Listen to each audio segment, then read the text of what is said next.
The siege that consumed an empire left only the smoldering remnants behind. The first useful detail in no one survived the siege, but the heir's secret was uncovered, is not the crown on the throne, it is the burn decree under the crown, pressed flat by royal gold and wet ash. The chronicler touches the page and sees victory arriving too late. The throne room does not look conquered. Rain falls through the roof and turns the ash to paste. The chronicler kneels by the dais and slides the burned decree out from under the crown. A kitchen boy holds the lamp close enough to see the seal soften. The oath-court smells of lamp oil and iron. The crown princess presses her thumb below the rival heir's name, and the old judge tries to sand the wet ink. He stops when the blood in it darkens. Nobody at the table looks at the door. The date on the decree is 3 hours before the siege bell. The royal household crossed the river, while the city still believed the gates would hold. The chronicler reads the line once without sound. The boy hears his own stomach answer before any judge does. Outside, loyal banners still hang from the balcony. Inside, the page removes their protection with one line. A house that sent sons to the wall becomes a rebel house before sunset. The soldiers do not know it yet. Their mothers still think the law is on their side. The order keeps grain for continuity of blood. On the floor below it, ration bowls are stacked like skullcaps. The boy reaches for one, then pulls his hand back because the crown touches the paper. Law still scares him, even here. The princess does not plead. She keeps her burned wrist flat on the table, while the judge warms the seal. When the wax drops, her hand does not move. That is what frightens the judge, not guilt but practice. From there, the chronicler could hide the page and let the heir have a clean victory. Instead, he carries it toward the broken windows. Wet ash clings to the gold like black flour. The first accusation in the room is lifted before it is spoken. The claimant is not in the room. His empty chair is enough. The oath gives him authority to protect the bloodline, and the word protect lands like a blade wrapped in silk. Every person present understands the trick, but the seal lands versant. A guard corpse lies with one hand under the throne step. The fingers are curled around a splinter from the grain door, not a sword-high LT. That small piece of wood does more damage than a battle map. It says the first fight was over food. One clerk tries to leave a gap in the copy. The princess notices. She takes the pen from him and fills the space herself, slow enough for the witnesses to watch. After that, the clerk writes smaller. The kitchen boy asks whether the crown is cursed. The chronicler almost says no. Then the wax on the decree dents under his thumb, soft as if the seal has just been pressed. The room has cooled, but the order has not. By dawn, the court has made betrayal portable. It can be carried to a gate, a granary, a treasury, and still call itself law. The judge shuts the book with both hands.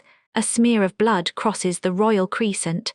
The next room does not widen the legend. It narrows the blame until one hand, one order, and one cost can be seen together. At the river granary, the lie becomes wheels and weather. The guard captain turns the locked grain measure upside down in front of the ration line. Nothing falls out.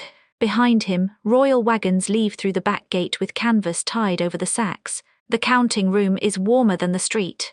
The treasury clerk weighs 3 clipped coins beside a list of unpaid soldiers. A wounded messenger leans on the table and bleeds onto the payroll he came to collect. The clerk moves the silver anyway. A lower ward mother sets her bowl on the stones. Barley dust blows past it and sticks to her sleeves. She watches the captain read the princess's order twice. On the second reading, he lowers his spear and stops looking at the crowd. The private coffer is marked for the claimant in a hand nobody bothers to disguise. That is the arrogance of a dying court. It does not hide theft. It files theft before the victim reaches the counter. The messenger watches the lock turn. The city is not starving because the grain is gone. It is starving because the grain has been assigned a better class of body. The royal wagons cross the wet yard one at a time. Each wheel leaves a pale stripe where flour spills through the CMS. Outside, the wall guard is sent back with empty purses and split boots. One man stares at the closed treasury door. Another sits on the curb and pulls a nail out of his soul. Neither of them knows their pay has already crossed the river. A boy runs beside the last wagon until a soldier hits him with the spear shaft. The bowl in his hand cracks, but he keeps both halves. The captain sees that and turns away. Obedience is easier when it can look busy. The clerk's mistake is mercy. He leaves the scale pan unwashed. Blood gathers in the grooves around the coin dust, dark and exact. When the chronicler finds it later, the stain has dried into the shape of a small crown. The granary doors close before the bells begin. That order matters more than any confession later. It shows the crown choosing what must live first, bloodline before district, seal before mouth, escape before bread. Money changes sides before the army does. That is why the wall falls quietly at first and orders can shout. But hunger negotiates faster. A soldier who has not been paid will still fight. His captain cannot keep him standing forever. When the chronicler reaches the yard days later, the ration bowls are still there. Rainwater has filled them. A rat drinks from the largest one and leaves little feet in the flour decent. The crown did not need monsters. It had schedules. The treasury door has 3 locks. The clerk uses only one. He is not afraid of thieves anymore. The thieves have keys, titles, and a receipt. The western gate opens without a trumpet. The gate lieutenant fits both halves of the split key into the winch box, while the young archer keeps his bow drawn. Chain grease smokes on the lieutenant's hands. The city bells are still silent. The bridge chapel keeps the children behind the altar screen. The absent prince crosses out 3 names on the hostage list and writes their fathers' names instead. The priest says nothing. Candle wax runs over the scratched letters. The archer sees the princess's seal before he sees the enemy. By contrast, that is the wound he never recovers from. He lowers the bow because the order is real. The portcullis rises, and the royal banner hangs above the breach like a witness refusing to blink. It looks like mercy for almost one breath. Then the message leaves the chapel. 3 fathers open 3 roads before nightfall, because their children are still alive. The claimant has learned that kindness can be sharpened. The first soldiers through the gate do not run. They walk because someone has promised them the street will be open. Their boots splash through gutter water and spilled barley. One of them touches the banner pole for luck. The priest turns the altar cloth over to hide the ink that bled through. It does not help. The names appear backward, faint and red, where the cup should stand. He serves no wine that evening. A woman on the wall throws a roof tile at the lieutenant. It misses and breaks against the winch. He flinches harder at the sound than at the accusation. Then he keeps turning the wheel. A child asks whether she can go home. Nobody answers quickly enough. That pause is the entire kingdom in miniature. People waiting for a clean word from mouths already purchased. The breach is legal before it is military. Under pressure, that is the part the surviving houses cannot forgive. An enemy can be hated cleanly. An order with the right seal has to be remembered inside the family. The absent prince does not look cruel in the chapel. Past midnight, that is why the page is hard to bear. He speaks softly. He saves children. He uses the saving as a hinge for surrender. Across the margin, when the gate finally stops moving, the archer still has an arrow on the string. He never looses it. Nearer the source, the chronicler writes that detail down because shame sometimes looks like discipline from far away. By morning, roads open without siege engines. The chapel bell rings for prayer and for capitulation with the same bronze mouth. The sound carries across the river, sweet enough to be obscene. On the burned stair, the princess wraps a torn banner strip around her ricent. The cloth sticks to the wound. A surviving handmaid holds the last message in both hands and waits for permission to breathe. The returning heir reaches the empty throne room after the fires have thinned. He carries the crown with both hands and places it on the seat instead of on his head. Behind that, the chronicler stands close enough to hear ash fall from the rafters. The princess tells her to carry 1 page and burn the recent. That sounds like confession until the handmaid sees which page survives. It names enough guilt to make history honest, but not enough to save the people still trapped below. No choir answers him. No court rises. No enemy remains grand enough to blame. The room offers only the decree, the oath book, the grain order, the payroll, the key, the hostage list, and the handmaid's page. Sparks crawl up the wall beside them. Quietly, the princess watches the sparks instead of the handmaid. Red thread melts into the skin of her palm. She has the look of someone arranging a room she will never leave. The heir asks for the names to be read again. Halfway through, he sits on the steps below the throne. That is the only human thing he does. A ruler would stand. A survivor sits because his knees have understood before his title does. The handmaid hides the message in her hair. She walks through smoke with her chin down while soldiers shout for water. Nobody searches her because everyone is watching the princess. Power is useful even when it is dying. The crown has not been loosened. That is the horror. It arrives intact after the food. Pay, gates, roads, children, witnesses, and mercy have all been spent to preserve it. The symbol survived because the state was used as kindling. This is where the story becomes ugly. The princess tells the truth only after truth has lost its power to rescue anyone. Her honesty is not redemption.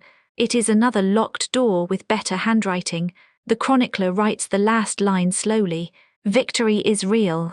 The heir can punish bodies, reverse decrees, and hang banners over the breach. None of it puts bread back in the bowls or blood back in the boys at the wall. At the foot of the stair, the handmaid passes a child carrying an empty bowl. She almost gives him the page.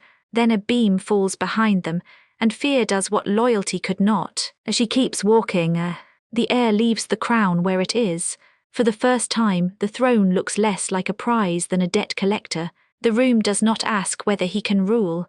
It asks what rule means after this much obedience. The crown reaches the throne at last.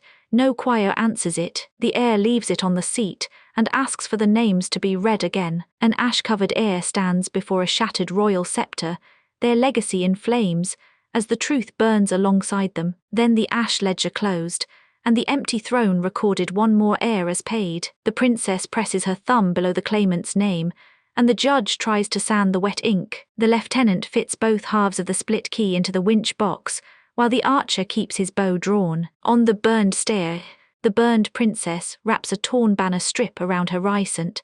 A handmaid holds the last message in both hands and waits for permission to breathe. The heir reaches the empty throne room after the fires have thinned. The chronicler stands close enough to hear ash fall from the rafters. The private coffer is marked for the pretender in a hand nobody bothers to disguise. That is the wound he never recovers from. The rival claimant has learned that kindness can be sharpened. The last room does not say the heir failed to win. It says the heir reached the throne after the kingdom had already spent itself buying that victory. The crown costs more than victory.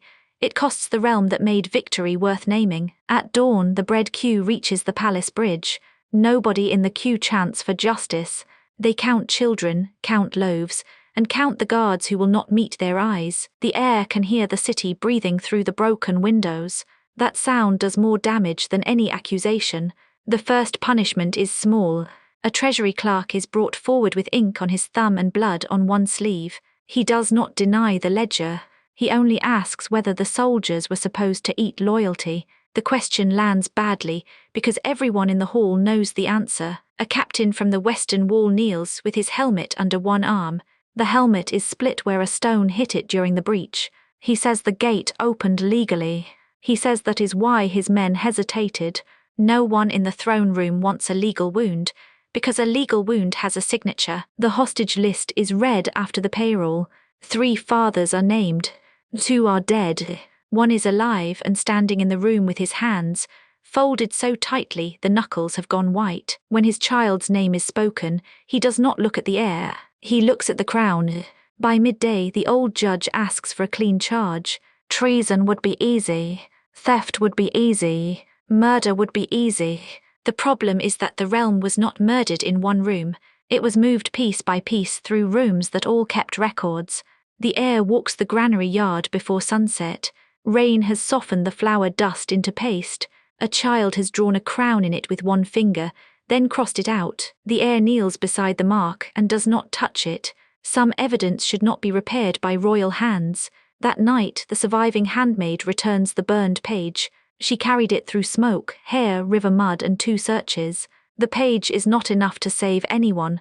It is enough to stop the court from pretending ignorance was a shelter. Her hands shake only after she lets it go. When the bells ring, nobody knows whether they mark mourning or succession. The sound moves over empty stalls, unpaid barracks, and houses with doors left open for people who will not return. The heir listens until the bells stop. Then he orders the crown left on the throne, where debt can find it. The regent's chair is carried out. It leaves 4 clean squares on the floor where ash cannot settle. A servant points at the marks, then lowers his hand as if pointing has become dangerous. The heir sees it anyway. Even the furniture kept better account than the court. Before midnight, the wall captain brings in the split key. One half is black with grease, the other bright where nervous fingers rubbed it clean. He lays both pieces on the table and steps back. The key does not accuse anyone. It only proves how many loyal hands were needed. The old judge asks whether mercy should be recorded. The heir looks toward the chapel doors and says mercy is already in the hostage license. It kept children alive so fathers would open roads. Nobody writes that sentence down quickly. Some truths resist becoming neat enough for ink. In the morning, the city begins using the palace steps as a notice board. Missing names go up first, then debts, then accusations written by people who no longer care whether the handwriting can be traced. The crown remains inside, untouched, while the kingdom finally speaks around it. The kitchen boy returns the lamp to the throne room, because no one told him where else light belongs now. He sets it beside the crown and backs away. The flame is small, ordinary, and badly trimmed. It makes the jewels look less like glory than glass. By dawn, the crown cannot